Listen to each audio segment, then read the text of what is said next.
মাটি মাফিয়াক গ্ৰেপ্তাৰ কৰাৰ দাবীত এলানি আন্দোলনৰ কাৰ্যসূচী ঘোষণা কৰিছে কৃষক মুক্তি সংগ্ৰাম সমিতিয়ে।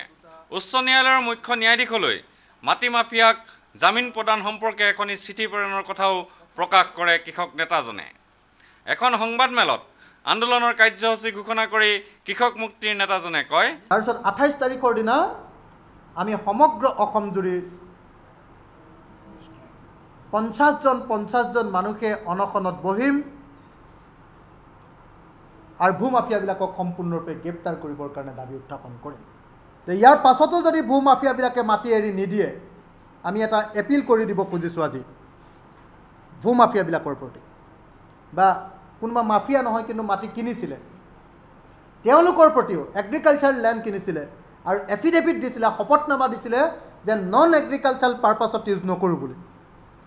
আমি তেওঁলোকক আহ্বান জনাইছোঁ যে তেওঁলোকে সেইবিলাক মাটিত চাৰেণ্ডাৰ কৰি দিয়ক, হয় চৰকাৰৰ ওচৰত চাৰেণ্ডাৰ কৰি দিয়ক, নহ'লে কৃষক মুক্তি সংগ্ৰাম সমিতিক দি দিয়ক। আমি ফ্লাড এফেক্টেড বান আৰু গৰাখহনীয়াত পৰা অতি দুখীয়া দৰিদ্ৰ পৰিয়ালবিলাকক 1 কঠা 5 লোচা বা 10 লোচাকৈ মাটি দি তাতে সংস্থাপিত কৰিম। মই আনকি এইটো আহ্বান জনাইছোঁ যে কোনো ব্যৱসায়ীয়ে যদি স্বইচ্ছাই সেই মাটিখিনি কৃষক মুক্তি সংগ্ৰাম সমিতিক দি দিয়ে, কৃষক মুক্তি সংগ্ৰাম সমিতিৰ কাৰণে নহয়, দুখীয়া ভূমিহীন বানপীড়িত গৰাখহনীয়া পীড়িত খেতিয়কবিলাকৰ কাৰণে যদি দি দিয়ে, তাত আমি নগৰ গঢ়ি তুলিম দুখীয়া মানুহৰ, তাক আমি ৰেচিডেঞ্চিয়েল এৰিয়া ৰূপে গঢ়ি তুলিম।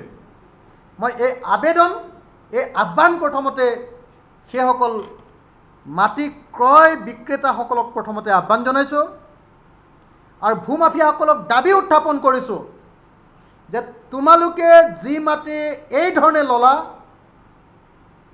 সেই মাটি তোমালোকে হয় চৰকাৰৰ ওচৰত চাৰেণ্ডাৰ কৰা, নহ'লে বা কৃষক মুক্তি সংগ্ৰাম সমিতি আৰু ৰাইজৰ ওচৰত চাৰেণ্ডাৰ কৰা, আৰু নহ'লে এই মাহৰ শেষত বা নেক্সট মাহত তেওঁলোকৰ সমস্ত মাটি দখল কৰা হ'ব।